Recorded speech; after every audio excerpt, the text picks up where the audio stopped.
तो आज से हम शुरू कर रहे हैं कंप्यूटर्स का सिलेबस।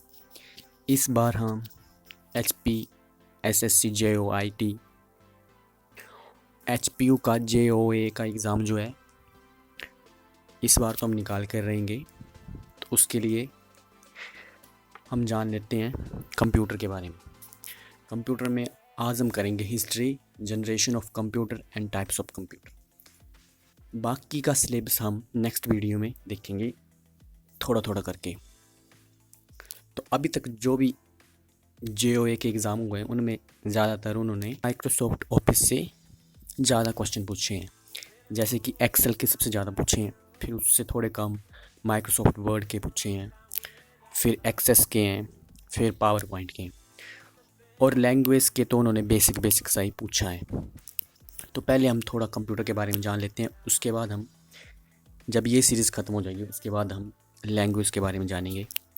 तो चलिए शुरू करते हैं। History. A word computer is earlier times meant a person who performed calculation और computation। पहले के टाइम में कंप्यूटर का मतलब ये होता था कि पर्सन हु परफॉर्म कैलकुलेशन और कंप्यूटेशन, मतलब एक आदमी है जो परफॉर्म कर रहा है कैलकुलेशन और computation. With years its definition change to a machine that perform calculation.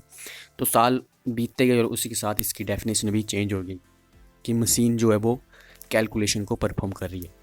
It can perform all types of mathematical and logical operation.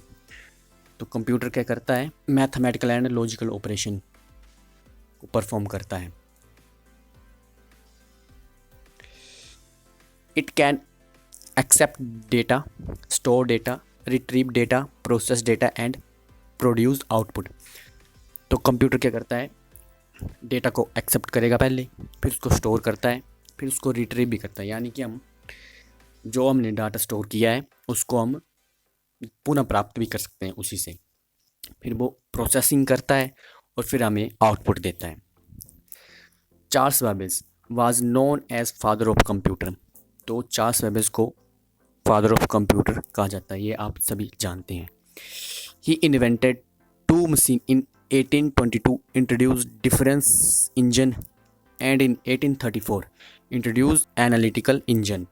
तो चार्ल्स बेबेज ने 1822 में डिफरेंस इंजन का आविष्कार किया और उसके बाद 1834 में एनालिटिक इंजन का आविष्कार किया। तो आपने ये बातें ध्यान में रखनी कि चार्ल्स बेबेज ने 2 इंजन बनाए थे, एक था डिफरेंस इंजन था और दूसरा था एनालिटिक इंजन। इनके ईयर क्योंकि एग्जामिनर कुछ भी पूछ सकता है, तो हम यहाँ पर वही डिस्कस करेंगे जो एग्ज़ाम के पॉइंट ऑफ व्यू से इम्पोर्टेंट है। चलते हैं, ये तो आपने जान ही लिया। डिफरेंस इंजन बनाया चार्ल्स बेबेज ने। फर्स्ट ऑटोमेटिक मैकेनिकल कैलकुलेटर था ये।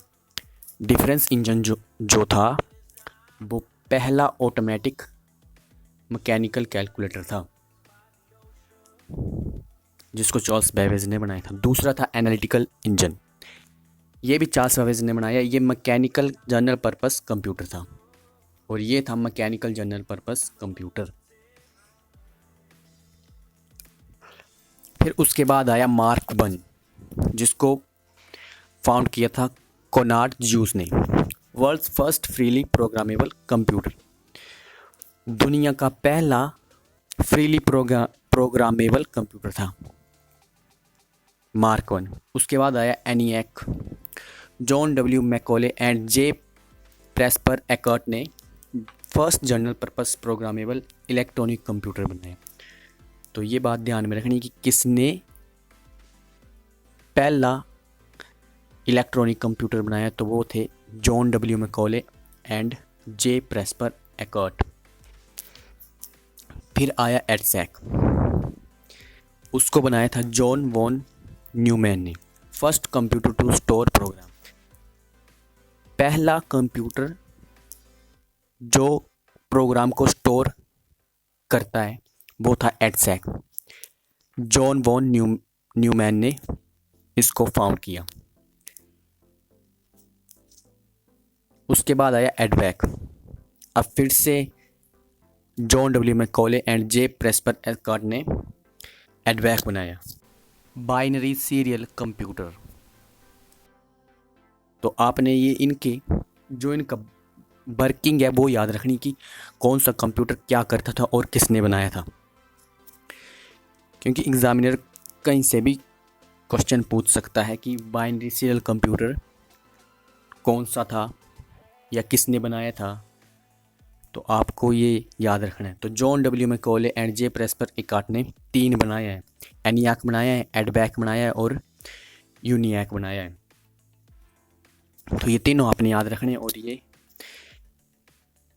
एनियाक जो था वो first general purpose programmable electronic computer था, एडवैक जो था वो बाइनरी सीरियल कंप्यूटर है, और यूनियाक जो है वो first general purpose computer for commercial use के लिए। कमर्शियल यूज़ के लिए पहला कंप्यूटर बनाया था John W Macaulay and J Presper Eckhart ने, जिसका नाम था यूनियाक। फिर उसके बाद आया इंटेल 4004, इंटेल कंपनी ने बनाया इसको, और ये first commercial available microprocessor by Intel.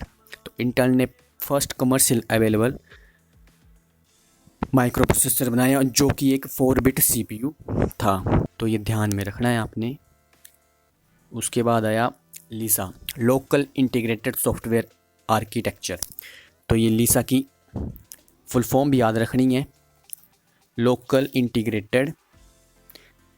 Integrated software architecture, जिसको बनाया एप्पल ने, और ये first commercial personal computer to have a GUI graphical user interface, पहला कमर्शियल पर्सनल कंप्यूटर जिसमें GUI था, तो वो था Lisa, local integrated software architecture, जिसको बनाया था एप्पल ने। उसके बाद आता है Dataphone, AT&T American telephony and telephone Bell lab थी ये फर्स्ट AT&T कमर्शियल मॉडेम। तो डेटाफोन जो था एक कमर्शियल मॉडेम था जो कि AT&T ने बनाया था, तो ये ध्यान में रखना है आपने। उसके बाद आया ARPANET, United State department of defence, जो यूनाइटेड स्टेट का डिफेंस था उन्होंने ARPANET को डेवलप किया। तो early packet switching network and the first network to implement the protocol suite TCP/IP, सबसे पहला पैकेट स्विचिंग नेटवर्क था एंड द फर्स्ट नेटवर्क, और पहला नेटवर्क था जिसने इम्प्लीमेंट किया था प्रोटोकॉल सूट को, TCP/IP को। तो ARPANET का याद रखना है कि United States department of defence इन्होंने यूज़ किया था switching network and the first network to implement the protocol suite TCP/IP। TCP/IP का ध्यान रखना आपने, ARPANET में किस प्रोटोकॉल का यूज हुआ था, तो वो हुआ था TCP/IP का। उसके बाद आया nexus browser, world Wide web, WWW का आप जानते ही होने कि टिम बर्नर्स-ली ने डेवलप किया। तो ये क्या था, first web browser was World Wide Web. तो पहला जो वेब ब्राउज़र था वो था World Wide Web, later name Nexus, तो बाद में उसका नाम क्या हो गया, Nexus. The first commonly available web browser with a graphical user interface was Erwise. तो जो पहला कॉमनली अवेलेबल वेब ब्राउज़र था with graphical user interface, GUI के साथ जो था वो था एरविस। आपने ये याद रखना कि ग्राफिकल यूज़र इंटरफेस जिसमें था वो था एरविस। उसके बाद आया 6 degrees, the first social networking social media site. तो 6 डिग्री जो था, 6 डिग्री पहला सोशल मीडिया नेटवर्किंग साइट थी 6 डिग्री। इसको डेवलप किया था एंड्रयू वैनरिच ने। मई 1996 में 6 डिग्री को फाउंड किया गया था एंड्रयू वैनरिच के द्वारा। फिर आते हैं ENIAC was the first digital computer. तो ENIAC जो था वो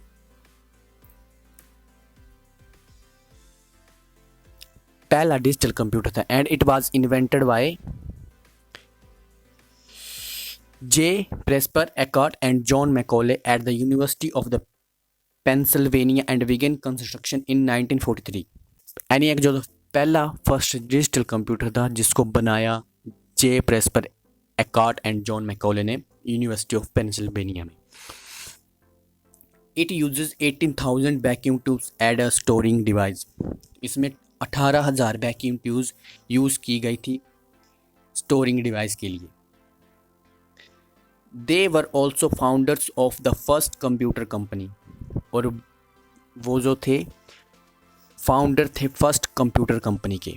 it was initially named Electronic Control Company which was later change to Eckert Mauchly Computer corporation.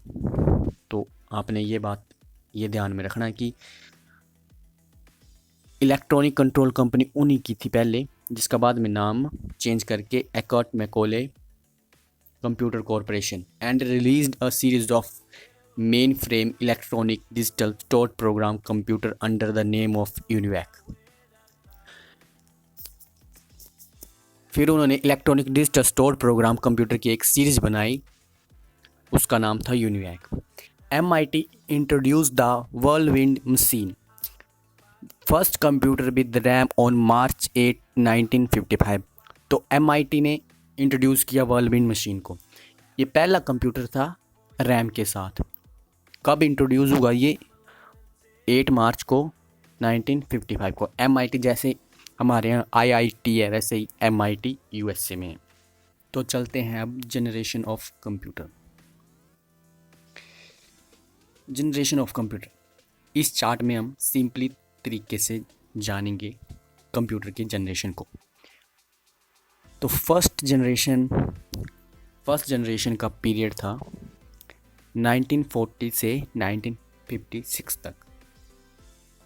First generation में हम यूज़ करते थे वैक्यूम ट्यूब्स का, और इसकी मेमोरी कैपेसिटी होती थी 20 KB तक। प्रोसेसिंग स्पीड होती थी 300 IPS इंस्ट्रक्शन पर सेकेंड, 300 इंस्ट्रक्शन पर सेकेंड फर्स्ट जनरेशन की। और फर्स्ट जनरेशन में प्रोग्रामिंग लैंग्वेज यूज होती थी असेंबली लैंग्वेज। ये सबसे इम्पोर्टेंट है कंप्यूटर में, क्योंकि इससे हर बार एग्जामिनर क्वेश्चन पूछता है। तो इस PDF का लिंक आपको टेलीग्राम ग्रुप में मिल जाएगा, लिंक डिस्क्रिप्शन में है। और एग्जाम्पल ऑफ कंप्यूटर, तो फर्स्ट जनरेशन के जो कंप्यूटर थे वो थे यूनिवैक और एडवैक। तो सेकंड जनरेशन देख लेते हैं। सेकंड जनरेशन चली 1956 से 1963 तक। जनरेशन, ये जो इनका पीरियड था ना, ये हर जगह अलग अलग बताया गया है, तो आपने इस पे ज़्यादा ध्यान नहीं देना ये जो पीरियड था, क्योंकि कहीं पे फिक्स है ही नहीं कि सही क्या है। तो इसके बारे में एग्जामिनर कम ही पूछता है, बाकी सभी चीज़ें इसमें इम्पोर्टेंट ही है। और सेकंड जनरेशन में हम यूज़ करते थे ट्रांजिस्टर का। अभी तक आपने इतने सारे एग्ज़ाम दिए होने कंप्यूटर से लेकर, JOA का 2-3 तो दे दिए होने। तो वैक्यूम ट्यूब, ट्रांजिस्टर, IC, ये सब तो आपको याद हो ही गया होना, फिर भी एक बार जान लेते हैं अच्छे से। मेमोरी कैपेसिटी है इसकी 128 KB। प्रोसेसिंग स्पीड है 300 IPS, 300 IPS। फर्स्ट जनरेशन के सेम ही है, 300 इंस्ट्रक्शन पर सेकेंड। प्रोग्रामिंग लैंग्वेज यूज हुई थी इसमें, हाई लेवल लैंग्वेज यूज होती है इसमें। तो सेकंड जनरेशन का याद रखना है कि वहीं से ही हाई लेवल लैंग्वेज यूज होना शुरू हो जाती है। फोर्ट्रान, कोबोल और ALGOL. Fortran formula translation, COBOL common business oriented language, और एल्गोल है एल्गोरिदमिक लैंग्वेज। ये याद में रखना। और इनके एग्जाम्पल हैं कंप्यूटर्स के IBM 1401, IBM 7094, CDC 3600, D UNIVAC 1108। तो ये 4 कंप्यूटर हैं, ये याद ध्यान रखने हैं सेकंड जनरेशन के एग्जाम्पल ऑफ कंप्यूटर्स। चलते हैं थर्ड जनरेशन की ओर। थर्ड जनरेशन का पीरियड रहा 1964 से 1971 तक। इसमें यूज़ हुआ इंटीग्रेटेड चिप्स आईसी। अब आईसी आए तो इसकी स्पीड ऑब्वियसली सी बात है कि बढ़ेगी, तो मेमोरी कैपेसिटी इसकी बढ़ गई। तो इसकी मेमोरी कैपेसिटी है 1 MB, 1 मेगाबाइट। प्रोसेसिंग स्पीड हो गई 1 MIPS, 1 मिलियन इंस्ट्रक्शन पर सेकेंड। एक सेकेंड में 1 मिलियन इंस्ट्रक्शन। फिर प्रोग्रामिंग लैंग्वेज थर्ड जनरेशन में यूज़ हुई C और C++। C और C++ याद रखना। और इसके एग्जाम्पल थे IBM 360 सीरीज़ और 1900 सीरीज़।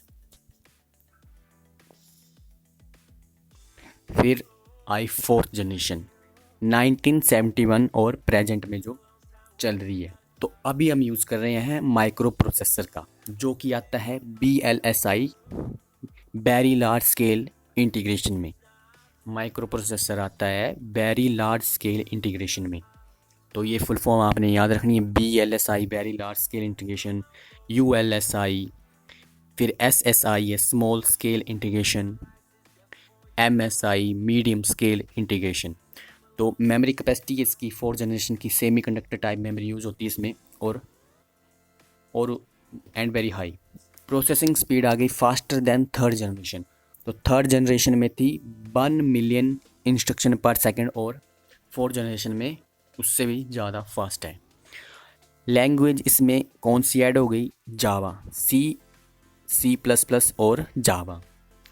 तो जावा यूज़ हुई 4th जनरेशन में आकर। एग्जाम्पल है इसके पेंटियम सीरीज़, मल्टीमीडिया और स्टिमुलेशन। फिर आ गई 5th generation, present and beyond. मतलब अभी 5th जनरेशन इस पे काम चल रहा है। इसमें यूज़ हो रहा है ULSI, ultra large scale integration technology.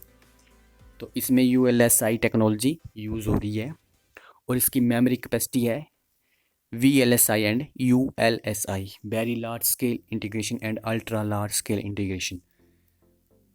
मतलब 4th जनरेशन से भी ऊपर की।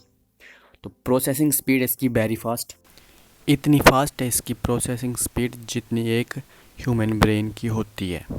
प्रोग्रामिंग लैंग्वेज इसमें यूज़ हुई all the higher level language, जितनी भी हाई लेवल की लैंग्वेज है सब यूज़ हुई। And neural networks. अब न्यूरल नेटवर्क्स क्या है? न्यूरल मतलब सिस्टम ऑफ न्यूरॉन्स, एक तरह का the way the human brain operate. जैसे कि एक आदमी का दिमाग ऑपरेट करता है, वैसे ही इसमें वो लैंग्वेज यूज़ हो रही है। System of neurons either organic और artificial in nature. Example of computers क्या हैं? आर्टिफिशियल इंटेलिजेंसी और रोबोटिक्स। तो मतलब 5th जनरेशन जो आने वाली है वो काफ़ी ही इंटेलिजेंट होगी, उसमें रोबोटिक्स होंगे और ह्यूमन ब्रेन की तरह वो ऑपरेट करेंगे। तो आज के लिए इतना ही। इसकी नेक्स्ट वीडियो में हम पढ़ेंगे कंप्यूटर के हार्डवेयर और इनपुट आउटपुट के बारे में, और पढ़ेंगे सॉफ्टवेयर एंड ऑपरेटिंग सिस्टम के बारे में। तब तक के लिए धन्यवाद।